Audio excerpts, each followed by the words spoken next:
Welcome to the 49ers, the All49ers Roundtable. Sorry we're late. It was Jose and Leo's fault. I'm Grant Cohn. I was here on time. Nice to have you. That's Jose and Leo. Niners just created a bunch of cap space by cutting Jimmy Garoppolo's salary. And he did it because he's just a team player. He could have made $27 million this year, but he was like, hey, I don't want to. It's not right. I want to make less than Trey. Cut my salary, please. And the Niners were like, thank you, Jimmy. That's very generous of you. So now they have cap space because Jimmy's a great guy. And they're saying they're probably going to extend some contracts.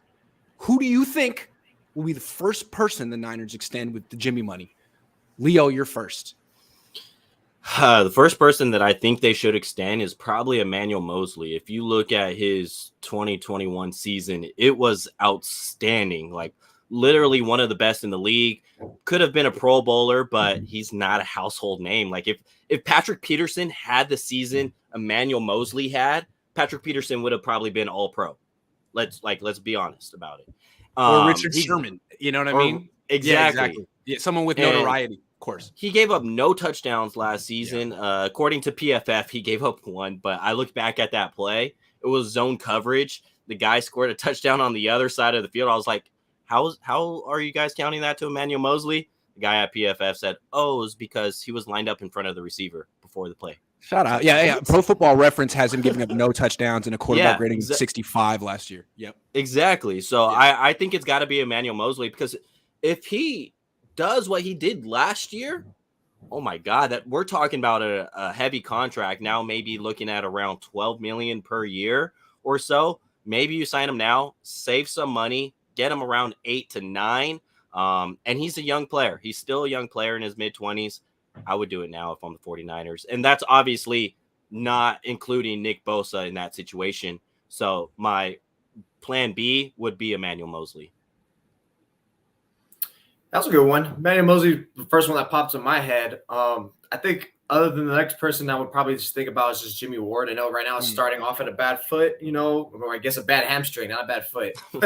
But he, that's kind of like what you're going to have to sacrifice. There's going to be like those injuries because I don't know if I'm going to be like that convincing after this year. Are we sure about that? I mean, is he going to look good because of the defense? I mean, you kind of still want that veteran presence, someone that who's that constant, not that variable. And you're not going to be able to replace Jimmy Ward in the free agent market. Or how about let's not try to replace him in the free agent market. You're better off just keeping him than looking for in the draft and just trying to plug and play and hoping that person's going to be hitting the ground running. So Jimmy Ward to me seems like the no-brainer after Emmanuel Moseley. But to be honest, after those two, I don't think anyone else is worth extending. I mean, you got Dre Greenlaw and Azeez Al-Shaair. Those guys are players who need to show it for another year. McGlinchey still needs to show it. Brandon Ayuk's probably someone that people are going to think of, needs to show it. And honestly, that's other than those two, I see no reason why you want to consider anyone else. Yeah, good names. The thing with Jimmy, let's talk Jimmy Ward and Moseley. Those are the two obvious ones. First of all, Nick Bosa, I'm sure they'd love to, but they probably going to do it next year. They seem like they do it with 1 year left instead of 2 years left in the deal, and I think Bosa's probably cool with that. So probably won't be him. It'll probably be one of those two DBs. Jimmy Ward's 31, and his hamstring is really messed up right now. So I can understand the Niners being a little hesitant right there for a lot of reasons. Moseley is healthy. He missed a couple weeks with a hamstring pull, but he's healthy. He's 26. He's going into a contract year. He's basically in a lame duck season. He shouldn't have to go through a lame duck year. He's too good for that. He's one of the more important. I think he's a top 10 player on the team. I think he's proven himself. And I don't think he should have to go through a lame duck year where he could get hurt and lose a lot of money. I think they should reward him. I think it should be him. I agree. I think it should be Moseley. He just had a kick-ass offseason. Give him the money. He's the same age as Debo. You saw him at training camp every day. Great. Explain what you saw from Emmanuel Moseley compared to, say, maybe the drop-off of Ambry Thomas if they would lose Emmanuel Moseley in free agency. Let's put it this way. I mean, everyone was raving about Brandon Ayuk's offseason, how great he was in camp. Moseley played better than him. When they matched up, Moseley got the best of him most of the time. What did you see, Jose, when you were there those couple of times? Yeah, Moseley. Well, I think Moseley was probably out, I think, when I was there. Was he out when you were there?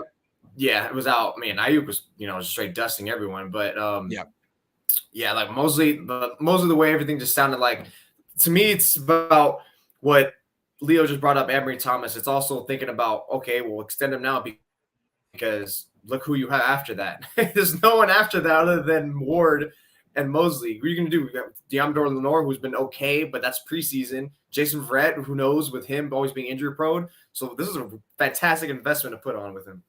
I could go back and tally up my stats from training camp, although I don't think people care anymore. But I feel like when Emmanuel Mosley was targeted, he was giving up a completion percentage like below 50, 40, and there were a ton of pass breakups. A ton of pass break. Like if you throw at Mosley, if Lance threw at Mosley in camp, the most likely outcome was a pass breakup. And the thing with Mosley, if he could just catch the ball a little more consistently, he'd be a very, very rich man. So again, maybe extend him now before he picks off 4 or 5 passes this year out of nowhere. You know what I mean? And all of a sudden is getting J.C. Jackson money. Sandy Willis actually becoming a member. So you said he's got the Carlos Rogers hands? Sometimes, a little bit. Sometimes. Yeah, he had a couple that hit him in the chest that he dropped. And it's like, dude, yeah, great pass breakup, great coverage. Just like catch the ball. Don't be arms. Yeah. All right. What do you think the Niners' biggest weakness is heading into week 1 against the Bears, a game that they're 6.5-point favorites to win on the road?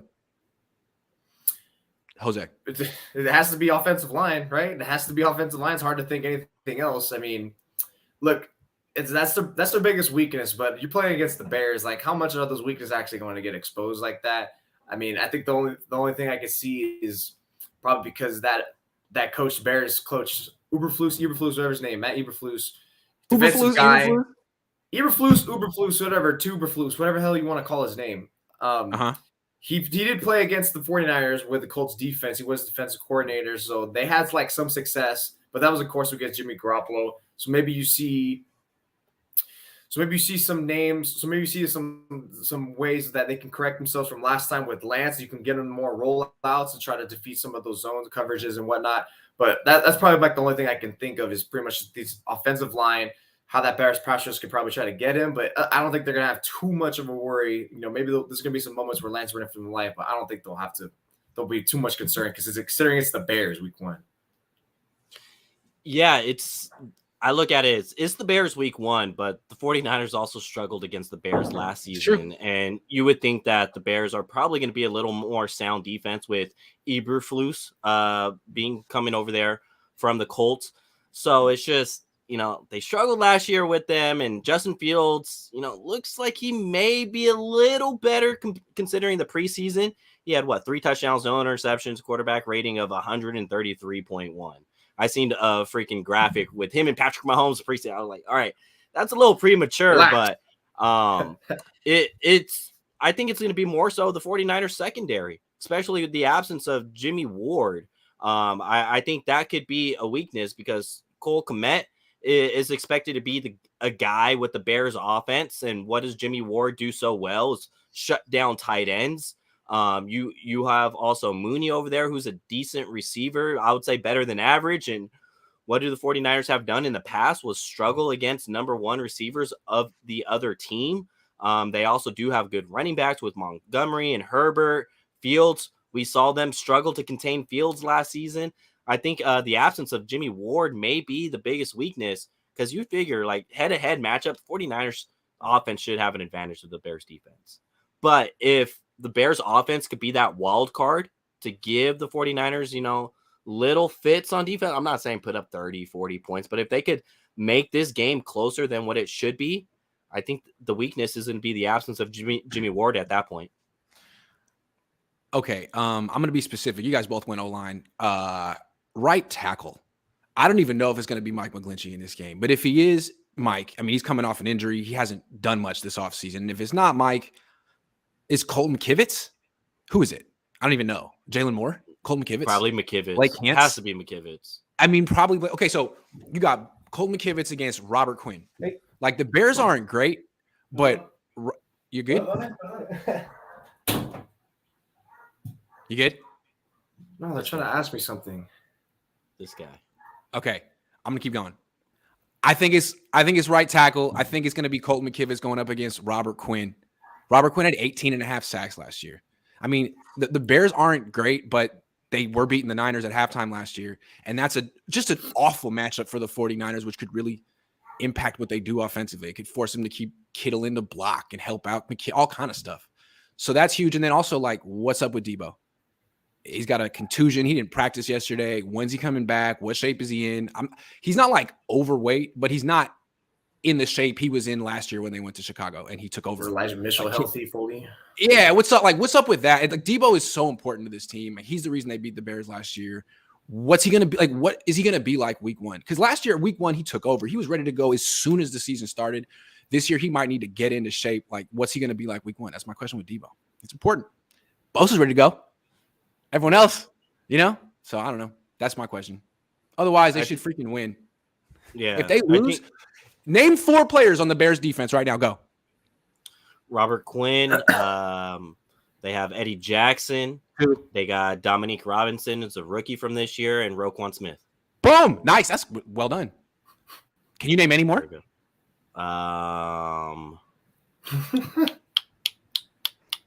Probably, and their offense isn't exactly much. It's like, the Niners better win this game. Okay. Yeah, the Niners should definitely smoke them. I guess I was just saying, like, their offense could be a wild card, like something you don't expect.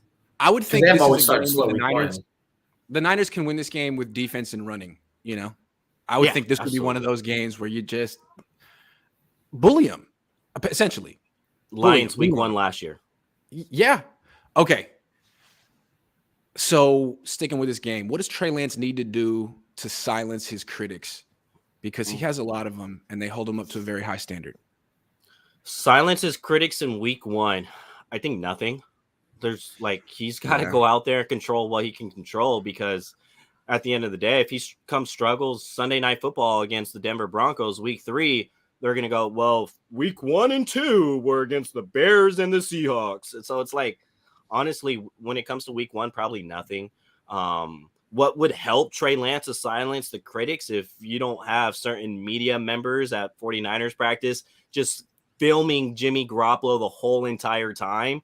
That'll probably help as well. Like, as a fan, we don't care about Jimmy Garoppolo taking a snap and throwing it to an assistant coach. Like, we don't care. Grant didn't do that. I did it.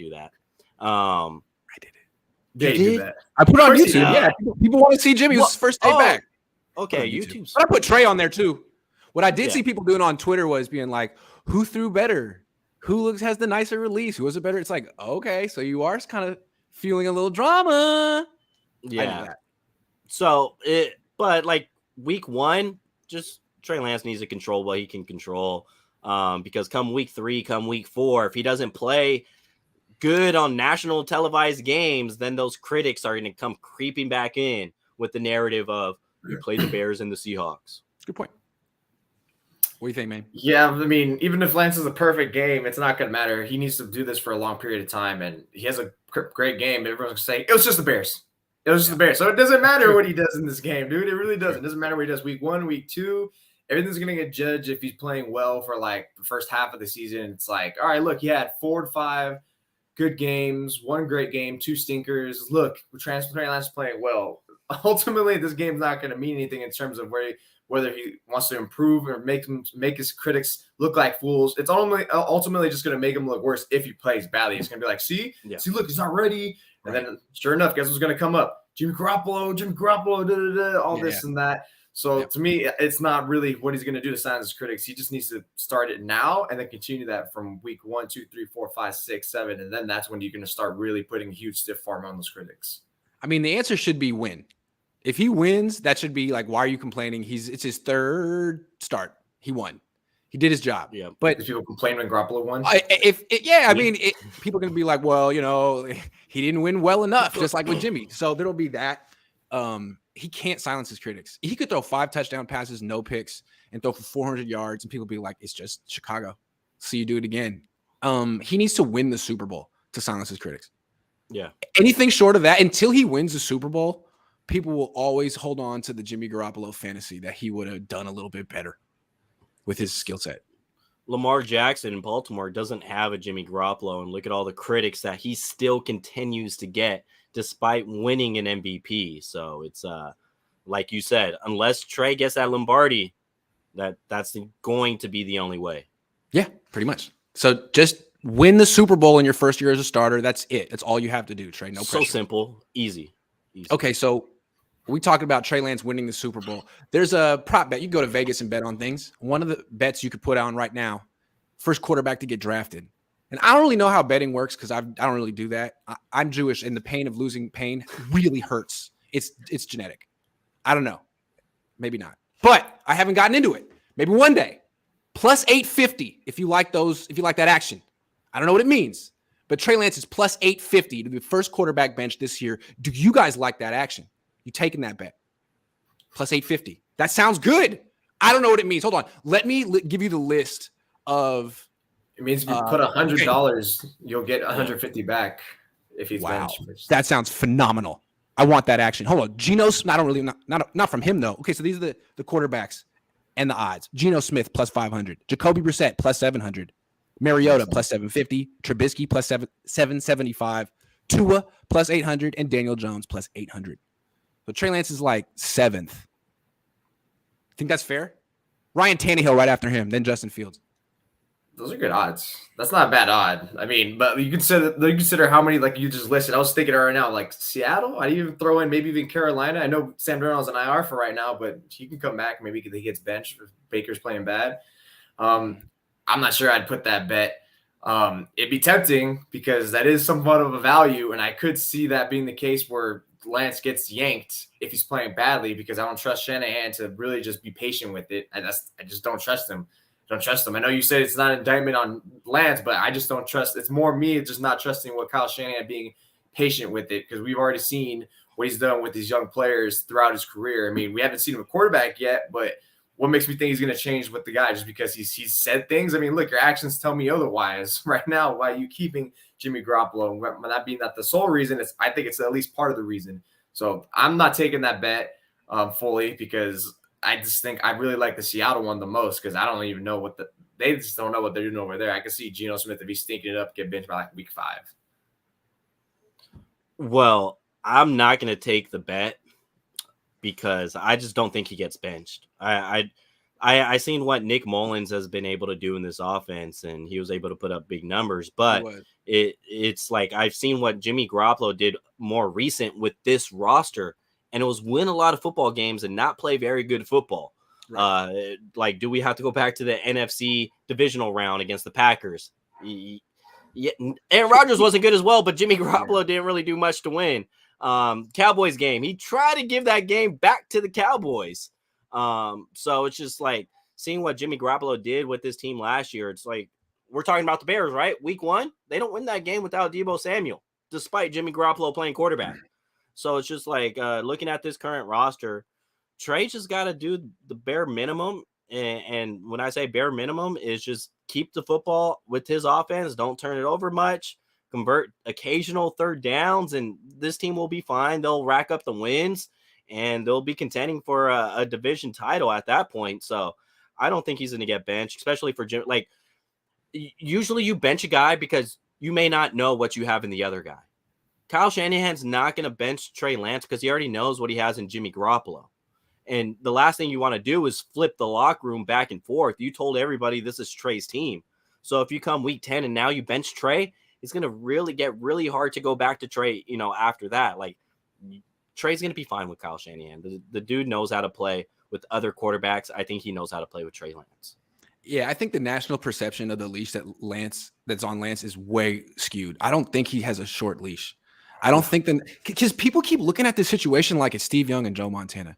It's not.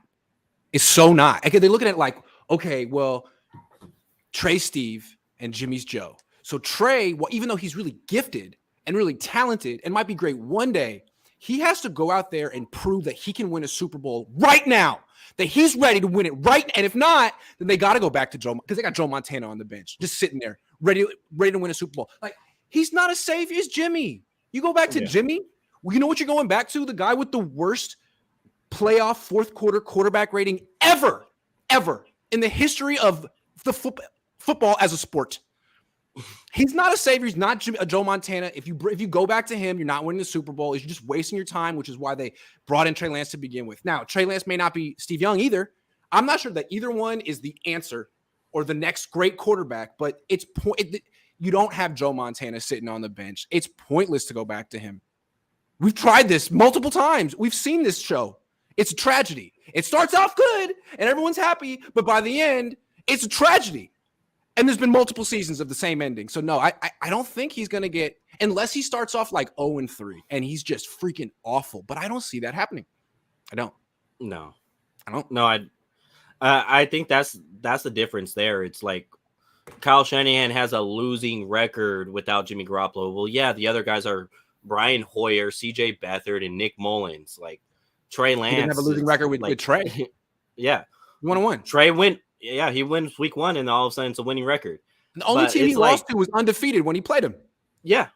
But it's like, and there was no game plan. It was like quarterback power the whole entire game. His finger was broken, and he almost won. And it's like the development of the quarterback. Like Trey's up here, those other 3 guys I just named are down here. Like it's not even close. A separation between them. Like it's a far separation. This guy's a 3rd overall pick for a reason.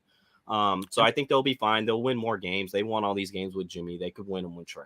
Domain threats, I hate to say it, but it's hard not to feel like they extreme belief that Trey is a bust and blind Jimmy support is coming from a different place.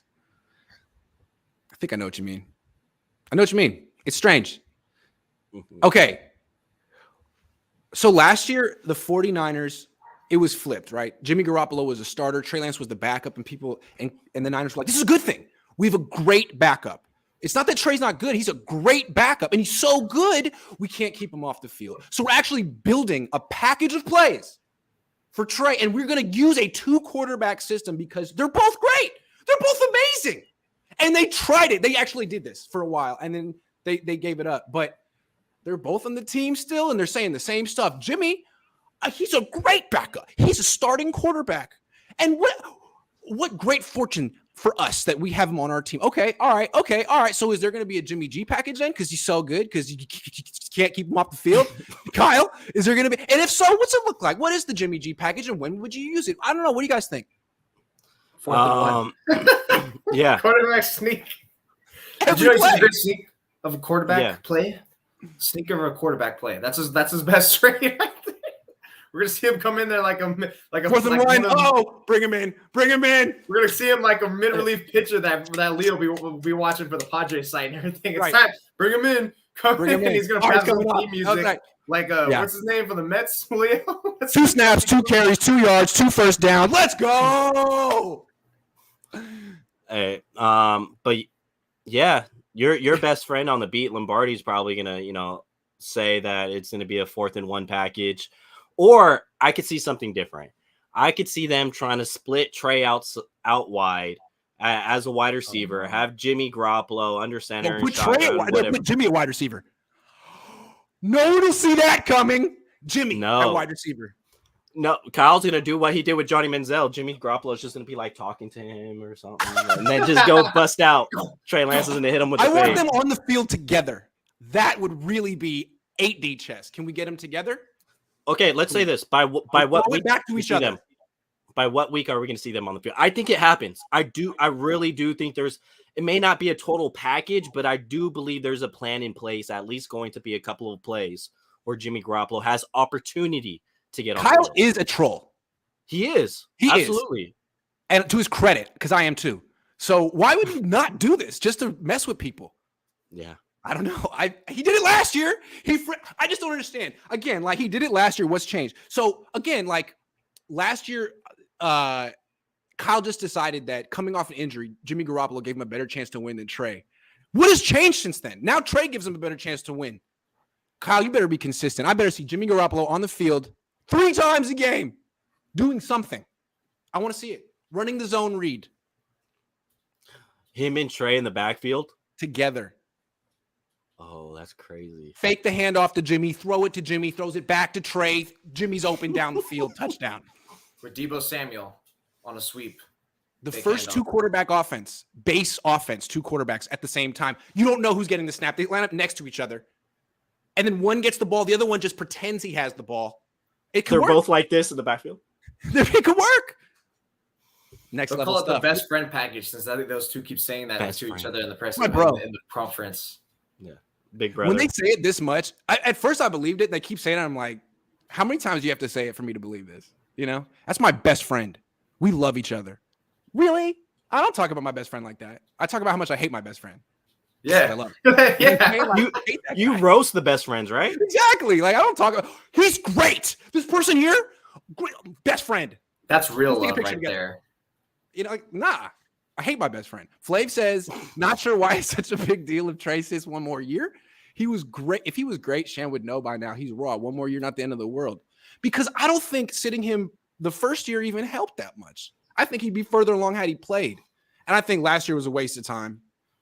Again, if Jimmy Garoppolo were better, like, for example, Kurt Warner was talking like when he was in New York and he had to give over the job to Eli, who sucked as a rookie. Well, I get it. Like, Kurt Warner had won a Super Bowl. He could look to the team. The team could look at him and be like, hey, if we make the playoffs, we just might win a Super. It's Kurt Warner. Can't say that about Jimmy. He lost the Super Bowl. He's not winning the Super Bowl. Kurt might have. Kurt won the freaking Super Bowl. It's not Jimmy. What's the point, man? So you could go to the playoffs and have the worst playoff quarterback of all the teams in there? Nice. Sweet. Super fun. Yeah. Raheem Mostert isn't walking through that door, Flav. Maybe I don't know why people keep bringing that one up. It's like, dude, it's like he's not going to get set, dude. It's already over. Stop bringing that Damian up. Morales says Kyle's offense has a history of starting slow. It's true. Well, think about this. You've played baseball, Grant, I believe. And it's high like level. AAA of the Giants. It's like it's like if they say you need to learn how to hit a curveball. So it's like, okay, I'm gonna go watch the best hitter on the team just rake these curveballs, and then I'm gonna learn how to hit it. No, now I can do it. Learn how to hit it. Yeah, you're gonna learn how to do it when you're in the batter's box. And for Trey, he's gonna learn how to do it when he's under center. That's gonna be the biggest development. Because the first curveball you see, your knees are gonna buckle. There's nothing. It looks. You're gonna think it's gonna hit you in the head. You're gonna buckle. Everyone's gonna laugh at you, and you're gonna be like, "Oh, that's a curveball. Got it. Okay. Yeah, got it. Exactly. Yeah. So it's just it's the same situation. Eventually, you figure out if a guy could hit a breaking ball or not. With Trey, we're gonna figure out if he's the guy or not. And for my fandom, I hope so. Chris Royal says NFL playing checkers, Grant playing chess. Always. That's right. 2 quarterback system, baby. Why do so many media people want to see Trey fail? Because they hate the unknown. It's a good question. Else too. I don't think it's racial. I mean, there's a lot of black quarterbacks that the media likes and pumps up. But there's something about Trey. I think they wrote him off before he got to the league, or it's about being right. About being right. Also, the media loves Jimmy, and I feel like they think this isn't fair.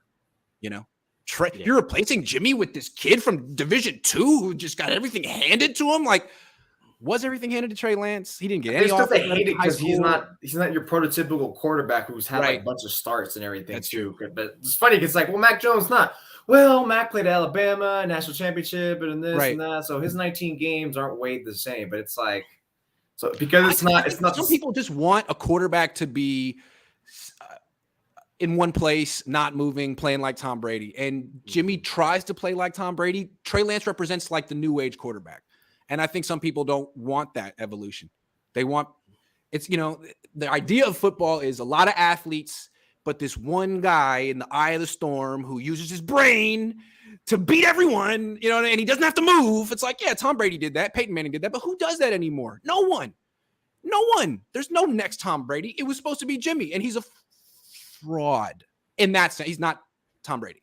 Yeah. He's just a mediocre pocket quarterback who can't move and gets hurt because he can't move. I'm sorry. That was a rant. That's how I feel, though. Flav says took Eli 3 trips to the playoffs before he got his first ring. Jimmy didn't have the secondary last 2 times. Wouldn't count him out yet. Is the same guy from last time that you went like back to wouldn't count him out yet? Whoa, man. This guy's had an all-star team the last few years. Wait a second. Yeah. What is the secondary? He's going to get a better situation? Wouldn't count him out yet. Flav, I bet he you had $5. 10-point fourth quarter leads twice in the biggest game of his life. What? He's not going to win a Super Bowl. And we're talking secondary. We're not talking about fourth quarter leads. We're talking secondary. All right. Lorenzo says, I'm calling it right now. Lance 2 rushing TDs win in Chicago. Didn't Jimmy have 2 rushing TDs last year in Chicago? I think he did. Yeah, Flav is Jimmy's burner account. No, Flav's a real person. He calls in. He's a good guy. He's a great guy. And he's generous. All right. Who will lead the 49ers in rushing this season? This is the $1 million question. I get called up sometimes to do like fantasy football radio hits, and they always want to know who's going to lead the Niners in rushing. I'm like, I don't know. What do you guys think? pick a name from a hat. I'll say Last man standing. Kyle Shanahan hasn't had a leading rusher back-to-back seasons. He has not had one in his tenure with the 49ers. So and frankly, so far, Elijah Mitchell's offseason doesn't really indicate like he's going to be going back-to-back. He's been hurt the whole time. Yeah. Process Healthy of elimination means maybe not Mitchell because a hamstring is a big deal for a running back. I'm going to go with your guy. Jordan Mason will lead the 49ers in rushing. He looks like the best back out there from when I've seen him. Not named Eli Mitchell. So I think it's going to be Jordan Mason. I don't think he's going to be necessarily the first man up, but he's eventually going to, come in, fill in, and do the job and take away with it. And so I think he'll be the last man standing too. Yeah, process of elimination. Eli Mitchell was leading rusher last year, so that means he's not going to be it this year. So I'm going to. He's just Jordan Mason. Much bigger than Mitchell and freaking Wilson. Like he's a tank. He's 223 with no body fat. He's looks indestructible. He's quick. Yeah, hella good. What do you think, Jose? It's gonna be Trey Lance. He's gonna be running for his life all season, so he's gonna have to run forward. No, that's a joke. I honestly still think it's gonna be because I read your brain. I'm gonna say Trey Lance, but keep going. No. Okay, you can make the real case for him. I still think it's gonna be Mitchell. I know it's not looking good. But to me, he was knocking on the door of 1,000 yards in 12, 11 games. He was getting 19 carries a game. They were feeding him. He's never fumbled in his life. Yeah. So I think he's going to get a little less carries now because I think Shanahan's finally going to go back to his 2019 formula of running back by rotation than just force feeding it. So I think that will take a dip. But even if he only plays like 12, 13 games, which that's kind of where I expect him to be at, I still think he's going to hit 800-900 yards close to, because I think he's going to get a little bit more bigger gains of more 10-plus yard runs, which I don't think he had a lot of too much, or 15-plus yard runs. I think he's going to see a lot, like a few more than that. That's going to make up for the few carries that are going to be reduced in. So I still will give him a little edge. Yeah, I mean, it's kind of hard to see Elijah Mitchell getting fewer carries per game than last year. But if you think about it, like they gave him all those carries out of necessity. Mostert was gone. Yep. Wilson was gone. And when he came back, he wasn't himself. They had to go to Debo as the change of pace back. They needed Mitchell to run that much. And frankly, he wasn't up to it. He got hurt every few games. He was hurt the whole time. So I think probably you could argue he should get fewer carries. He might be better on 11, 12 carries a game than 18 to 20. And now you have Jeff Wilson Jr., who's just had he's had a very good offseason. He's been healthy the whole time. He's in tip-top shape. And last time you said that about him, he had a really good year in 2010 where he averaged 4.8 yards per carry, 10 touchdowns, all that. So I think it'd be fair for Kyle to come into this year and have them split carries at first. So if that's the case and they get 10 carries each, Lance is going to be another 8 or 9, a few scrambles, a few quarterback runs. And the thing with those two, Wilson and Mitchell, is they get hurt, and then Mason's going to get a chance, and Ty Davis Price is going to get a chance. And I think the one guy who's probably going to be there every game is the quarterback. And if you saw, like, Jalen Hurts led the Eagles in rushing last year. It could be that you have a bunch of guys with like 120 carries this year. Lance is one of them, and he ekes out someone else. But yeah, I don't know. I have no idea. I don't say that with a lot of confidence. Well, generally, a quarterback's going to get more yards per carry anyways because of the style of running game. So there's an opportunity. Yeah. Plus, in 2019, Shanahan pretty much, it wasn't so much by rotation. It was it was by rotation, but he pretty much went with like the hotter hand. You know, it's like I started out first. It was kind of like Matt Breida for a time, and then he messed it up. Then it was Coleman, and then he got injured. And then Mostert just grabbed it and never looked back. But they still kind of gave the other guys. He was great, but he never started in the regular season. They, for whatever reason, I think he may have had because he had a knee injury last couple. I think they knew something. They were managing something with him, so they had him. They gave him his 10 carries a game off the bench, and then when the playoffs came, they were like, "Screw it, 27 carries, baby, let's go." It does feel a little weird that they let him go because he's so good and he did have a nice preseason, but he got hurt in his second carry last year. I guess probably shouldn't have. I mean, they probably made the right call. Man. Sorry.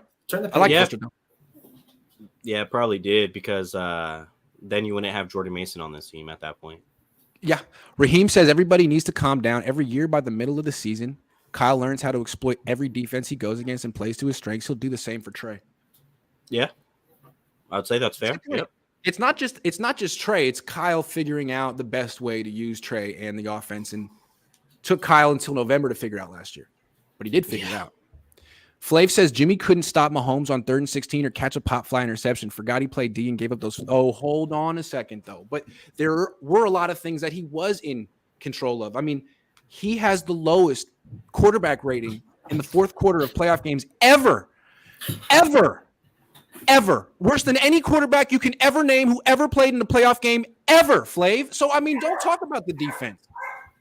I'm just saying, you can't get past that fact. Worse than any quarterback ever. Chris Royal says Jimmy will lead in rushing. Go. Maybe rushing first downs, touchdowns. Gio says if the fourth Niners, and ones. Goal line back. If the Niners can have a top 3 run game like they did in 2019, Trey will be fine. And I think they will. Like what was crazy about last year is they didn't have a top 3 run game. They were 16th in yards per carry. That can't happen with all this talent and schematic advantages in the run game. They should be top 3. I think the best 3 run games in the league, this one, Philly, and Baltimore. That's what it should be. That's what it freaking should be. So Baltimore for sure, Philly, yep, Niners, yep. Those are the ones. All 3 of them, 11-on-11 football with the quarterback involved. I don't see how you can have a dominant run game in today's NFL if your quarterback's job is to just hand off and get out of the way. How? It's too hard. I mean, you're asking a lot. You really need Mike McDaniel to be a freaking genius at that point. I think they help a lot too with all those boot actions that they're going to swing more with Lance than they did like last year or last 2 years. So that way teams are going to be really on their heels about like, is it going to be a pass now? I don't even know what the hell's going on anymore. So that's the thing I'm excited to see. This is that return of that style of offense. Yeah. Really is it a run or is it a play action deep shot? I have to play this honest as opposed to Jimmy where it's either going to be a run or an extended handoff or a throw right to me. I love all the options. Just that's what you need in the offense. Just multiple options. It can't just be 1 or 2 things, which it can if it's working, but options off defense to really account for, then you're really screwed. Josh Wyatt says Jimmy Garoppolo is not as good as the supporters think, but he's not nearly as bad as you guys pretend. He would get killed. Here's the thing, okay? He is what his contract says he is. He's getting $6.5 million right now. If he was better, he'd be getting more. He's a backup quarterback. And next year, people are acting like, oh, well, he's going to be a starter next year. Really? There's probably going to be 3 to 5 vets available either in free agent or trade market that are better than him, and then 3 to 5 rookies that have more upside. So he's going to be the odd man out. Like his days of being a starter are over. He may get a month or 2 as a backup, but it's over. So I think he hovers around that top 20 range. Because like I'll take him over Baker Mayfield at this point. I'll take him over Daniel Jones. I'll take him. You wouldn't take Jimmy over Daniel Jones? Baker. That's a far. You don't need either. Daniel Jones is this like his last year as a starter too? He's on the way out. I mean, next year there's going to be all these guys from college, like C.J. Stroud and the dude from Alabama and the guy from. I mean, every year there's 3, 4, 5 guys coming from college who are taking your job. Like it's over for Jimmy. It's over. And it might be over for Baker soon, too. Like, he's hanging on by a thread. But it's over for Jimmy right now. Right now. Unless he comes back and wins the Super Bowl this year, which is, I mean, maybe Santa Claus is going to show up coming down your chimney on Christmas. It could happen. I've heard that he does that. There's been anecdotal evidence that Santa does exist. Well, all I know is that Santa doesn't exist. A lot of kids that watch this. Santa's real. Just want to point that out. I just want to say that real quick. Santa's real. Patrick 30 Cummings says, here's $5 for making me believe in Santa. Santa's real. Oh my God. I have a big responsibility with 800 people watching. This is a good show until I just said what I said. Is it Tooth Fairy? Parents? No, I love it. Oh, the Tooth Fairy Real is definitely. Grant needs to claim Flav on his taxes. It's true. All right, guys. Show's over. Thanks for watching. I'm going to be back in 20 minutes with Ryan, so don't go anywhere. Ryan Hensley, 20 minutes. But thanks, Jose and Leo. Good show. But don't be late next time. Come on. Shut the. Yeah, I'll do better.